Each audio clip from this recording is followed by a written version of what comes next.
नमस्कार, मैथिली ऑनलाइन पर स्वागत है। माँ मैथिलीक जन्मस्थली जनकपुर धाम स्थित जानकी मंदिर विश्व भर के हिंदू सभक आस्था केंद्र के रूप में स्थापित है।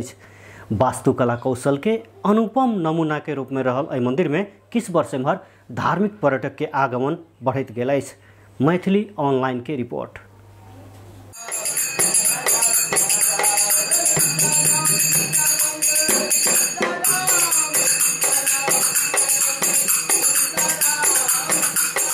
प्राचीन मिथिला के राजधानी आहिठाम रहल पौराणिक मंदिर सब हिंदू सभक लेल पवित्र धर्मस्थल अछि। जनकपुर में रहल सैकड़ों मंदिर आ धर्मस्थल सब मध्य जानकी मंदिर आकर्षण के प्रमुख केंद्र में रहल अछि। भारत टीकमगढ़ के महारानी वृषभानु विक्रम संवत 1967 साल में संतान प्राप्ति के मनोकांक्षा सहित एहि मंदिर के निर्माण करौने छलैथ।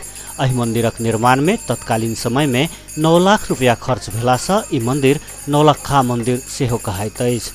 करीब 4860 वर्ग फीट क्षेत्र में फैलल ई मंदिर 50 फीट ऊंच अछि। वास्तुकला कौशल के अनुपम नमूना आ देवी सीता के जन्मस्थल में निर्माण कयल गेल एहि मंदिर में तीर्थाटन आ पूजा पाठ कर हेतु विश्व भर के हिंदू आ धार्मिक पर्यटक अबैत अछि। किछ वर्ष पहिने भारतीय प्रधानमंत्री नरेंद्र मोदी के जनकपुर भ्रमण एम्हर उल्लेख्य संख्या के भारतीय धार्मिक पर्यटक सब आब लागल मंदिर के पुजारी विश्वनाथ जानकारी देने छथि। ओहिसँ पहिने सीमावर्ती भारतीय राज्य के तीर्थयात्री सब बेसी अबैत रहला में पछिला समय सुदूर भारतीय राज्य के पर्यटक सब सेहो आब लागल हुनकर कहब अछि।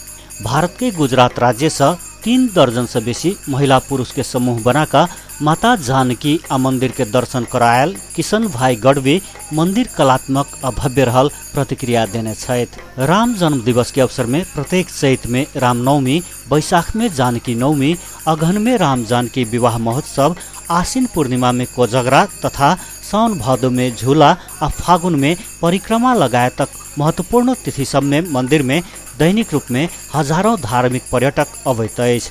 तेकर अतिरिक्त दिन सब में सेहो दैनिक 3000 से बेसी के संख्या में तीर्थयात्री सब मंदिर में पूजा पाठ कर अबैत अछि। जानकी मंदिर हिंदू सभक धार्मिक ग्रंथ रामायण संग जुड़ल प्रमुख तीर्थ स्थल रहलो पर मंदिर के प्रवर्धन हेतु केंद्रीय सरकार से अपेक्षित सहयोग नहीं भ सकल पत्रकार ब्रिज कुमार यादव के कहब छनि। मंदिर के संरक्षण आ प्रवर्धन हेतु थप पहल आवश्यक रहल ओ बतौने छथि। विश्व भर के हिंदू धर्मावलंबी के साथे कला प्रेमी सभक आस्था के केंद्र के रूप में रहल जानकी मंदिर के पुरातात्विक आ धार्मिक महत्व के सहेज कर रखनाई आवश्यक अछि। मैथिली ऑनलाइन के लेल नवीन कर्ण के रिपोर्ट।